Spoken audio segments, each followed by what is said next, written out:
भेटायला गेले असतील, राज्यासंदर्भातले काही प्रश्न असतील. ज्या पद्धतीनं फडणवीस यांच्या काळात काल मुंबई बुडाली का? 2 दिवस मुंबई बुडते आहे. मुंबई, ठाणे, नाशिकसारखी शहरं बुडाली. राज्याच्या प्रश्नांवर त्यांची काही चर्चा सुरू असेल, त्याच्यामध्ये एवढं त्रास करून घ्यायची गरज नाही कोणाला. आम्हाला त्रास झाला आहे का? नाही, आम्हाला माहिती आहे काय आहे ते. काय नक्की सर? कशाला सांगू? आम्हाला माहिती आहे. भेटतात महाराष्ट्राच्या राजकारणामध्ये मुख्यमंत्र्यांना विरोधी पक्षाचे नेते भेटत असतात. आता इथे आम्ही सुद्धा अनेकदा भेटतो, म्हणून त्याच्यावर चर्चा कशा करता करायची? यापूर्वी ते भेटलेले आहेत, भेटू द्या. भेटीची टायमिंग जे आहे ना, का कोण कशा करता भेटतंय हे भेटणारे नेतेच सांगू शकतात. मी का भेटलो आणि माझी काय चर्चा झाली. 2 प्रमुख नेते भेटत आहेत, त्यात एक राज्याचे मुख्यमंत्री आहेत आणि एक स्वतः राज ठाकरे आहेत. त्या दोघांमध्ये बंद दारात आता चर्चा सुरू असेल असं तुम्ही म्हणताय. त्यांनीच सांगायला पाहिजे आम्ही का भेटलो. आणि मला असं वाटतं की राज ठाकरे यांचा स्वभाव पाहता ते स्पष्ट आणि परखडपणे या भेटीविषयी बोलतील. एक शंका उपस्थित यामुळे होतात की एकीकडे दोन्ही भाऊ एकत्र येताना दिसतात, शिवसेना आणि मनसे, आणि त्याच दरम्यान ते भाजपचे नेते आणि मुख्यमंत्र्यांना भेटतात, त्यामुळे जनतेच्या मनात संभ्रम निर्माण होतो. ते राज्याच्या मुख्यमंत्र्यांना भेटलेले आहेत, लक्षात घ्या. ते राज्याच्या मुख्यमंत्र्यांना भेटलेले आहेत आणि राज्याच्या मुख्यमंत्र्यांना भेटणं हा काही राजकीय अपराध नाही. उद्या माझं काय काम असेल, माननीय उद्धव ठाकरे यांचं काही राज्याचं किंवा सामाजिक काम असेल तर त्यांनी भेटलं पाहिजे. राज्याचा मुख्यमंत्री हा एका गटाचा किंवा पक्षाचा नसतो. ते 11 कोटी जनतेचे प्रतिनिधी आहेत, ते मुख्यमंत्री आहेत आणि त्यांनीसुद्धा मुख्यमंत्र्यांनी त्या पद्धतीनं वागण्याचा प्रयत्न केला पाहिजे. जसे या देशामधले पंतप्रधान हे भाजपचे पंतप्रधान आहेत असं आम्ही म्हणतो, त्याला कारण आहे. राज्याच्या मुख्यमंत्र्यांनी त्यांची प्रतिमा पुसली पाहिजे की मी एका पक्षाचा किंवा एका गटाचा मुख्यमंत्री आहे. आता शिंदेचे लोक त्यांना मुख्यमंत्री मानायला तयार नाहीत, ते अजून एकनाथ शिंदेना मुख्यमंत्री मानतात. असं नाही चालणार. देवेंद्र फडणवीस हे महाराष्ट्राचे मुख्यमंत्री आहेत असं आम्ही मानतो. सर, बेस्टच्या निवडणुकीमध्ये ज्या पद्धतीने ठाकरेंना दोन्ही ठाकरेंच्या आकडे बघायला मिळाले, दोन्ही ठाकरेंचा पराभवच एक प्रकारे झालाय असं मुख्यमंत्र्यांनीही म्हटलेलं आहे. हो, त्या पार्श्वभूमीवरती ही भेट होती. तुम्ही काय एवढं गांभीर्याने घेताय ते बेस्ट वगैरे? अहो, एका पतपिढीची निवडणूक आहे ती काय महाराष्ट्राची लोकसभेची महानगरपालिकेची निवडणूक आहे का? आम्हाला त्या पतपेढीत नक्की कोण मतदार आहे तेही माहीत नाही. एक लक्षात घ्या, ही पतपेढी आहे. पतपेढीमध्ये काही लोक एकत्र आले, निवडणूक लढले असतील. बरं, ती का आमच्याकडे होती का? नाही, मला त्याच्याविषयी अजिबात माहिती नाही. मी वारंवार सांगतो, हे विषय दिल्लीत चर्चेचे नाही आहेत ना. हे BSTच्या एखाद्या बस आग्रामधली चर्चा आहे. तुम्ही त्याला इतकं भव्य स्वरूप देताय. मला माहीत नाही. परत सांगतोय, मला विषयच माहीत नाही. कारण महापालिकेसंदर्भातल्या कोणत्या विषयावर मी कधी चर्चा करत नाही. तो माझा विषय नाही. त्यासाठी आमचे वेगळे लोक आहेत, वेगळे प्रवक्ते आहेत. ज्यांनी ती निवडणूक ज्यांच्या नेतृत्वाखाली लढली, तुम्ही त्यांनाही प्रश्न विचारले पाहिजे. मला इथे उत्तरच माझ्याकडे नाही आहे, कारण मला विषयच माहीत नाही. तुम्ही संजय क्षीरसागरचा 2 दिवसापूर्वी विषय मांडला होता, त्याच्यामध्ये गणेश नाईकांनी हे सगळे कागदपत्र विरोधी पक्षांना देण्याचं काम केलं आहे आणि ते शिंदे विरोधात काम करतात असा एक सूर पाहिला. मला माहीत नाही मुळात 50,000 कोटीचा भ्रष्टाचार झाला आहे की नाही याचं उत्तर द्या. दिवलकर यांना बेकायदेशीर पद्धतीने सर्वोच्च न्यायालयाचा आदेश डावलून ते कायदेशीर हकदार नसताना 5,000 एकर जमीन, वनजमीन ज्या पद्धतीनं 25 दिवसात देण्याचा उपक्रम सिडकोचे अध्यक्ष संजय शिरसाट यांनी केला, हे सगळे त्यांचे आदेश, हे सरकारी कागद, दप्तर हे जनतेसाठी खुलं आहे.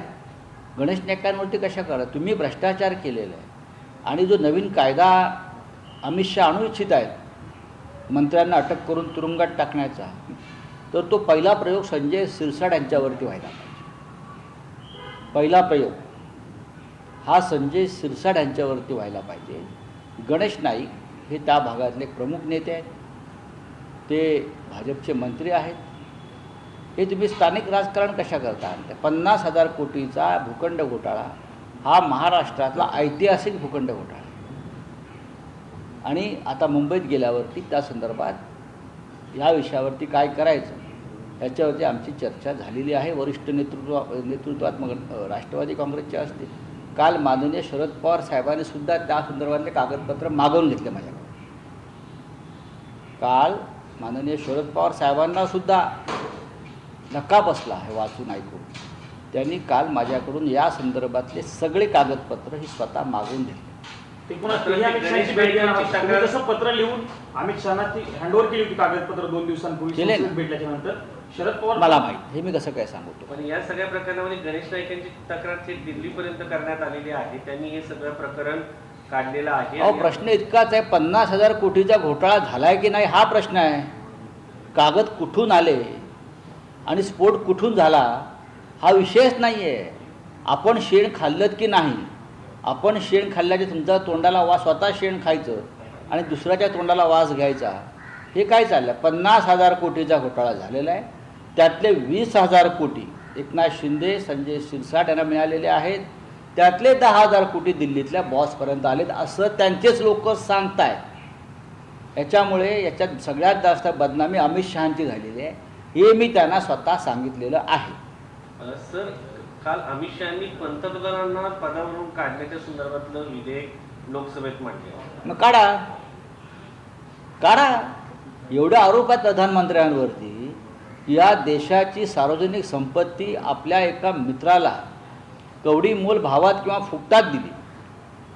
अमेरिकेत ज्या मित्रावर लाचखोरीचे आरोप आहेत आणि त्याच्यावर अटकेची टांगती तलवार आहे, त्याला वाचवण्यासाठी प्रेसिडेंट ट्रम्प पुढे ऑपरेशन सिंधूमध्ये शरणागती पत्करली.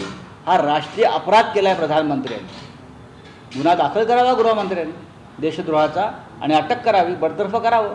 आम्ही स्वागत करू कायद्याचं. सर, काल जेव्हा हे विधेयक सादर करत असताना सुरुवातीला अमित शहा पहिल्या बेंचवर होते, नंतर विरोधकांनी जेव्हा पूर्णपणे विरोध केला त्यानंतर 4थ्या बेंचवरती गेले. हे रणछोडदास आहेत सगळे, लक्षात घ्या.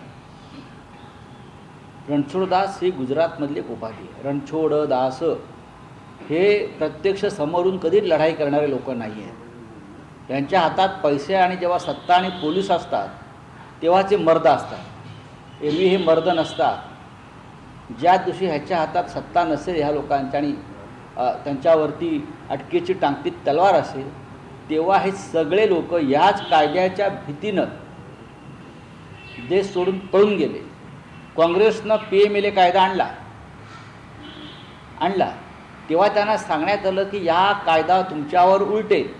आता मी सांगतो, अमित शहाने हा जो कायदा आणलेला आहे हा कायदासुद्धा अमित शहा आणि मोदींवरच उलटणार आहे. कालाय तस्मय नमः ही काळानं घेतलेला सूड आहे. PMLA कायदा काँग्रेसने आणला आणि त्या कायद्याचा गैरवापर करून त्याने आम्हाला अटकेत टाकलं. आता हा जो कायदा अमित शहा आणतायत, बरं काय अमेंडमेंट जे आणतायत मंत्री, मुख्यमंत्री, प्रधानमंत्री, ह्याच कायद्यानुसार भविष्यात हे लोक तुरुंगात आहेत. काल KC वेणुगोपाल यांनी अमित शहांना त्यांच्या गृहमंत्री पदाच्या कार्यकाळातील आठवण करून दिली. पण अमित शहा म्हणाले की मी राजीनामा दिला आणि मग कोर्टानं जेव्हा सांगितलं निर्दोष मुक्त केलं तेव्हा पुन्हा बघा अमित शहा हे खोटं बोलण्यामध्ये देशात नंबर 1 आहे. अमित शहा राज्यमंत्री होते. अमित शहांवरती गंभीर स्वरूपाचे गुन्हे होते. अमित शहा परागंदा होते. अमित शहांच्या सुटकेसाठी बाळासाहेब ठाकरेंनी आणि माननीय शरद पवारांनी, हिंदू हृदय सम्राट माननीय बाळासाहेब ठाकरे यांनी आणि शरद पवार यांनी कायद्याच्या पलीकडे जाऊन त्यांना मदत केली. तेव्हा आजचे तुम्हाला अमित शहा दिसत आहेत, लक्षात घ्या. आणि निर्दोष कधी सुटले? केंद्रात मोदी आल्यावर निर्दोष सुटले. हो, त्यांना कोर्टाने निर्दोष नाही सोडले, निर्दोष सोडवून घेतलं. जसं आज न्यायालयाचा वापर करून आमच्यासारख्या लोकांना त्रास दिला जातो आहे, शिवसेनेला असेल, राष्ट्रवादी काँग्रेस, इतर पक्ष. नरेंद्र मोदी केंद्रामध्ये आल्यावर त्यांनी स्वतःला त्यातून त्याची सुटका करून घेतली. त्यांनी फार नाकानं कांदे सोलू नयेत. हे नैतिकता वगैरे शब्द अमित शहांच्या तोंडी शोभत नाहीत. तर त्यांनी त्याची जाणीव ठेवली नाही. त्यांनी ज्या लोकांनी त्यांना सोडलं त्यांचेच पक्ष भविष्यामध्ये फोडले. हंपक लोक आहे ते. माझ्या पुस्तकात त्या सगळ्याचा उल्लेख आहे. त्याच्यावरती उत्तर दिलं आहे का कोणी? माझ्या तुरुंगातले जे अनुभव आहेत नरकातला स्वर्ग, त्यात हे सविस्तर आहे की हिंदुहृदय सम्राट बाळासाहेब ठाकरे असतील, शरद पवार असतील, ह्यांनी अमित शहाना आउट ऑफ वे जाऊन कशी मदत केली मातोश्री आहे. त्याला किस्सा तुम्ही दिलाय का? आहे ना. त्याच्यामुळे तुम्ही यांचं काय सांगताय? यांना हे कसे सुटले आम्हाला माहिती आहे. मी साक्षीदार आहे. सर आदित्य पण मग ती चूक ठाकरेजीने होती असं म्हणता येईल. नाही, मी असं काहीच म्हणणार नाही. बाळासाहेब ठाकरेंच्या स्वभावानुसार त्यांनी मदत केली, शरद पवारांच्या स्वभावानुसार त्यांनी मदत केली. त्याचे पांग या लोकांनी फेडले. पण हे त्याला पण त्याचे परिणाम भोगावे हे एहसान फरामोश लोक आहेत. हिंदीमध्ये एक उत्तम शब्द आहे. उपकाराची जाणीव नसलेले हे लोक आहेत. हे क्रूर लोक आहेत. बोलिये. सर आज आज आज आज उपराष्ट्रपती पदाचा आज अर्ज दाखल करताय. आम्ही करतोय ना आता 11:30 वाजता. कोण कोण? 11:30 वाजता सर्व विरोधी पक्षाचे संयुक्त उमेदवार बी सुदर्शन रेड्डी यांचा उमेदवारी अर्ज उपराष्ट्रपती पदाचा आम्ही दाखल करू आणि सगळा विरोधी पक्ष यावेळेला एकत्र असणार आहे. सर गवर्नमेंट बार बार कह रही है कि blood end water can not flow together, लेकिन आदित्य ठाकरे जी ने इसी बात पे कमेंट किया है कि बीसीसीआई किस तरह से मैच करा रही है पाकिस्तान से। एनसीईआरटी में सिलेबस आपको लोग चेंज कर रहे हैं, पहलगाम डाल रहे हैं, लेकिन अब बीसीसीआई मैच खेल रही है, तब आपको नहीं लग रहा है? आप आदित्य ठाकरे जी ने सही मुद्दा उठाया है और हम लोग भी बार बार यही मुद्दा उठाते हैं. हाँ, पानी और खून एक साथ नहीं बहेगा, तो खून और क्रिकेट एक साथ चलेगा. हाँ, ऑपरेशन सिंदूर आपने रोक दिया प्रेसिडेंट ट्रम्प के दबाव में. क्रिकेट खेल रहे हो आप, और क्रिकेट का मुखिया कौन है? तो नरेंद्र मोदी का ही चहेता गुजरात का सुपुत्र अमित शाह का बेटा, वो क्रिकेट का मुखिया है और उनके नेतृत्व में हम पाकिस्तान के साथ क्रिकेट खेल रहे हैं. ये बताना चाहता हूँ. और यहाँ हमको नैतिकता के पाठ पढ़ा रहे हैं ये लोग. नैतिकता, राष्ट्रभक्ति के पाठ हमको उनसे पढ़ना है. ये दुर्दैव है हमारा. इसी बैड लक ऑफ कंट्री. जिस तरह से सर कल बिल इंट्रोड्यूस किया गया, उसको सेलेक्ट कमेटी में भेजा गया, किस तरह से आपका क्या कहना है? पार्टी का अलग अगर ये बिल को मंजूरी कर देनी है तो सबसे पहले बिल मंजूर होने से पहले गृह मंत्रालय ने एकनाथ शिंदे, अशोक चव्हाण, हेमंत विश्व शर्मा, प्रधानमंत्री मोदी जी, उनके ऊपर आपराधिक जो मामले हो सकते हैं या है उसको चालना देनी चाहिए. प्रधानमंत्री ने अपने मित्र को, अपने दोस्त को पूरा देश बेच दिया है. अमेरिका गौतम अडानी के ऊपर जो कानूनन वहाँ जो कार्रवाई चल रही है वो रोकने के लिए प्रेसिडेंट ट्रम्प से सौदा कर दिया लोगों ने और ऑपरेशन सिंदूर से पीछे हट गए. ये कितना बड़ा अपराध है. प्रधानमंत्री को बरतरफ करना है तो इस मुद्दे पर बरतरफ करना चाहिए. अमित शाह क्या बड़ी बड़ी बातें करते हैं, नैतिकता की बातें अमित शाह जी करते हैं. उनको लोकशाही मराठी ऐका, पहा, जागरूक रहा.